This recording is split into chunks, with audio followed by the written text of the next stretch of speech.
everybody. My name is Princess Nikki M. Valdez. I'm a first-year student nurse, and for today, I will be performing caring and dressing of wound. The first procedure in caring and dressing of wound is to assess the size and location of wound to be dressed, to help nurse to plan for proper type and amount of supplies needed. The next procedure is to ask the client to rate pain using a scale of 0 to 10. 0 for no pain, while 10 for severe pain. Also ask for any known allergies, especially related to the products to be used on wound care. To assess client's pain tolerance using pain scale, removal of dry dressing can be painful. Client may require pain medication. The third procedure is to assess the client of the purpose of changing wound dressing. To assess client's understanding why dressing of wound is necessary or needed to clean and prevent infection of the wound. The fourth procedure is to determine the need for client or family member to participate in wound dressing, to gain client or family cooperation on wound care. The fifth procedure is to review physician's order for wound care, to indicate the type of dressing or application to be used. The sixth procedure is to gather all the necessary equipment and bring to the bedside table for easy access of the materials and to save time and effort.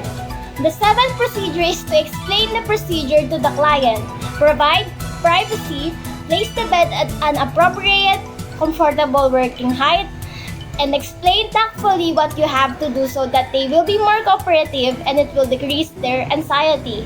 The next procedure is to perform hand hygiene to reduce the transfer of microorganisms. The ninth procedure is to position the client in a comfortable position according to the site of the wound. Drape to expose only the wound site. If necessary, place a waterproof pad under the area to be cleansed so as not to wet the bed lines. Instruct the client not to touch the wound or sterile supplies.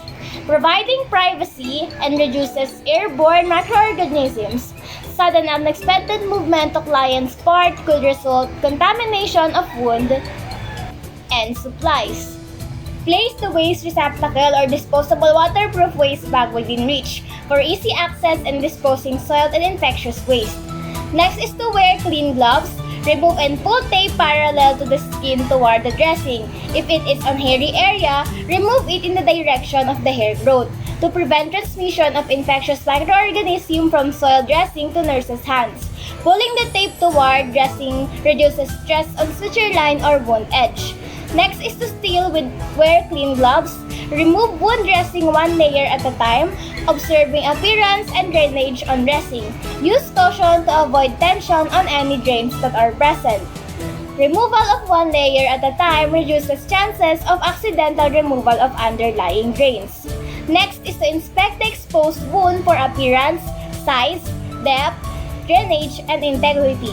Note any problem to include in documentation and if referral is needed. Provide estimate of drainage of amount and assessment of wound's condition. Next is to fold soil dressing with contained drainage inside and remove glove inside out. Dispose gloves and soil dressing in waste receptacle or dispose waterproof waste bag. Wash hands to reduce the risk of transferring harmful microorganisms.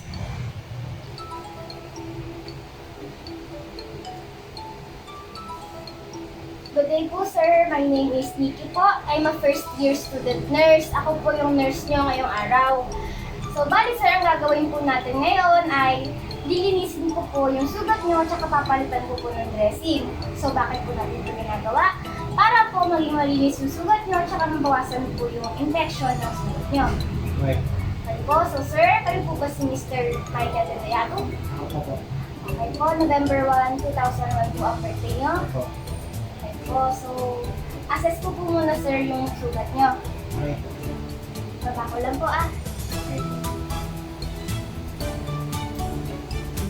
So sir, may nararamdaman po ba kayong pain? If meron po, paki-rate po ng 10. If wala naman po, paki-rate po ng 0. 7 po. 7 po. So, bali mayroon lang po yung pain. So sir, kailangan niyo po ba ba ng any family member habang ginagawa ko po yung wound care? Hindi po. Hindi po. So, wala naman po kayong allergy sa cotton? Wala naman po. Sa gauze po, may allergy po kayo sa gauze? Yan. How about sa cotton po? Ay, sa betadine po, sir. May allergy. Betadine? So, good po. So, bali, sir, comfortable lang po kayo sa position, no? Ako. So, sir, huwag kayong mahawak and need na kahit na nasusugat na, ha? Okay po. So, bali, mag-start na po tayo, sir. Please po lang.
Using a sterile technique, prepare a sterile work area and open needed supplies.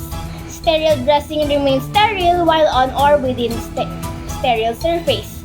Next is to put on sterile gloves, allowing handling of sterile supplies without contamination.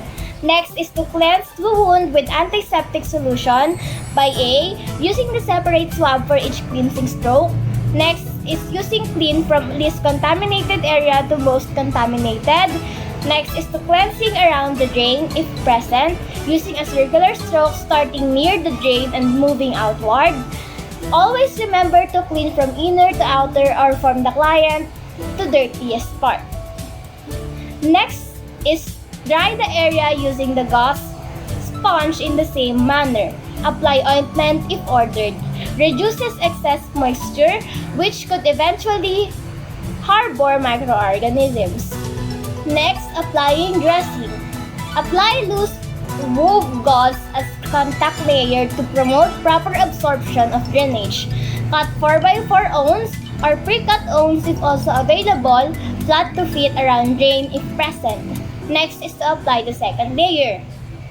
Apply thickened woven sterile gauze or pad to remove material for absorption of secretion if present. Next is to secure the dressing. Apply adhesive tape.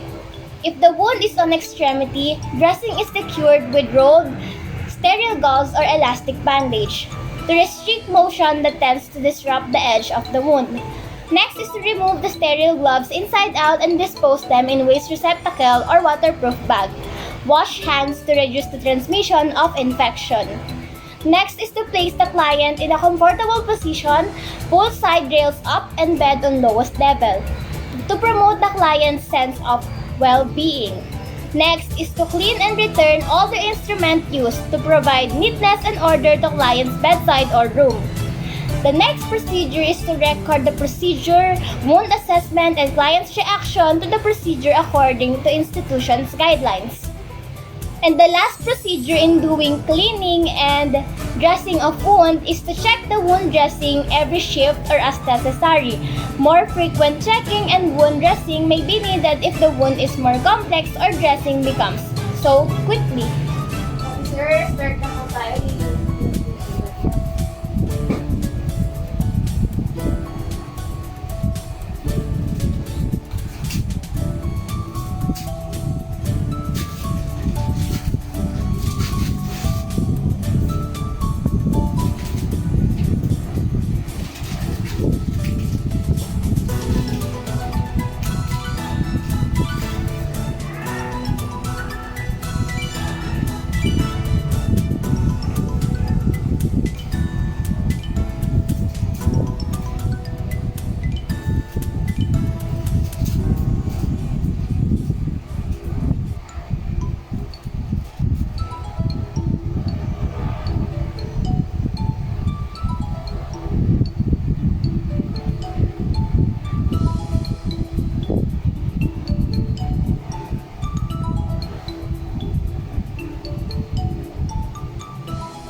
So, sir, tapos na po, sir.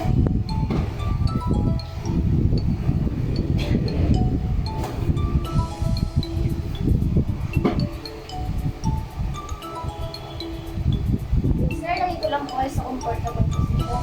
Okay.